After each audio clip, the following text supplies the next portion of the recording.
Hello नमस्कार. आजच्या एका नवीन ब्लॉगमध्ये तुम्हा सगळ्यांचं स्वागत आहे. तर आजच्या ब्लॉगमध्ये मी इंट्रोवर्ट लोकांबद्दल इंट्रोवर्ट म्हणजे काय याच्याविषयी आम्ही व्हिडिओ करणार आहे. कारण मी स्वतः एक इंट्रोवर्ट आहे. त्यामुळे काही लोकांना खूप गैरसमज होतात की हा असाच आहे, हा तसाच आहे.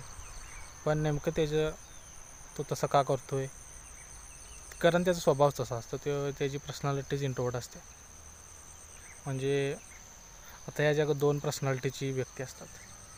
एक असतं ते एक्स्ट्रोवर्ट आणि दुसरी म्हणजे इंट्रोवर्ट. एक्स्ट्रोवर्ट म्हणजे अशी लोक ज्यांना खूप गर्दी आवडते किंवा जास्त लोकांचा ग्रुपमध्ये ज्यांना राहायला आवडते, जास्त लोकांच्या ग्रुपमध्ये ते एकटे राहू शकत नाहीत. ते जरा जरी एकटे असले तर त्यांना अगदी बेचैन होते. म्हणजे कधी एकदा कोणाला तरी जाऊन मी भेटेन आणि मनातलं सगळं बोलणं असं त्यांना होतं. ते म्हणजे एक्स्ट्रोवर्ट.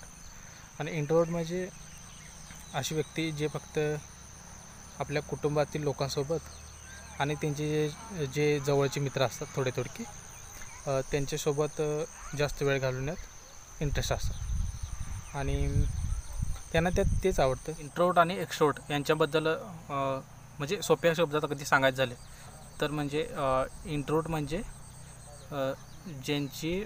जे जास्त त्यांच्या मित्रांच्या व्यतिरिक्त जास्त ग्रुपमध्ये जर जास्त लोकांच्या संवाद गेले तर त्यांची एनर्जी डाऊन होईल आणि एकटे असले की त्यांची एनर्जी वाढेल.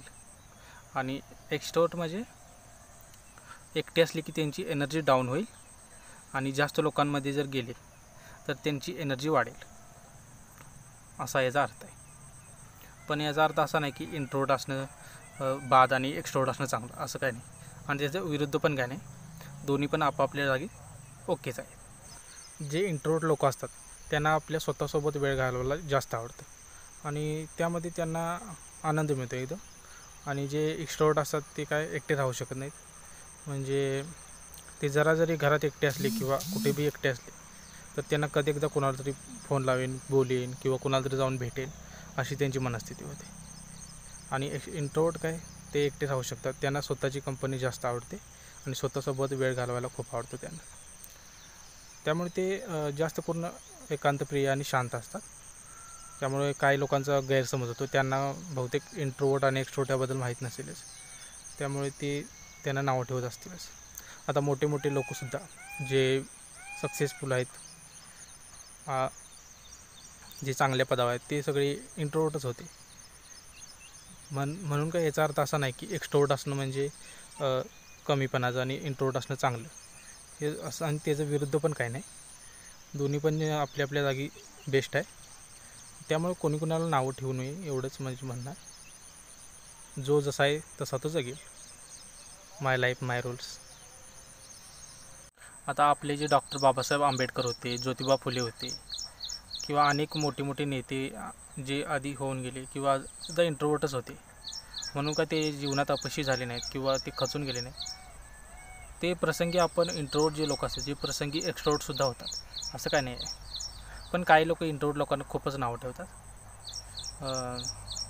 म्हणजे त्यांना असं वाटतं की आपण त्यांच्या मनासारखं वागलं पाहिजे, म्हणून ते तसं करतात. जर मग तुमच्यापैकी जर कोणी इंट्रोवर्ट असेल तर त्यांचं बोलणं काय एवढं मनाला लावून घेऊ नका आणि तुमचं लाईफ तुमच्या पद्धतीने जगा, निवांत आणि खुश राहा.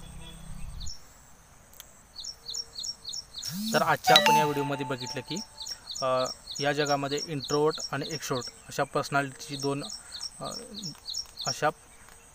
अशा पर्सनॅलिटीची व्यक्ती असतात, दोन प्रकारचे. जे इंट्रोवर्ट कॅटेगरीमध्ये आणि एक्स्ट्रोवर्ट कॅटेगरीमध्ये मोडतात. त्यामुळे ज्याची जशी पर्सनॅलिटी असेल तसा तो जगेल आणि दुसऱ्याने त्याच्यावर काही आक्षेप घेऊन चालणार नाही. तर आजचा व्हिडिओ हा सगळ्या इंट्रोवर्ट लोकांसाठी समर्पित होता आणि ज्यांना इंट्रोवर्ट म्हणजे काय माहीत नसेल त्यांच्यासाठी पण.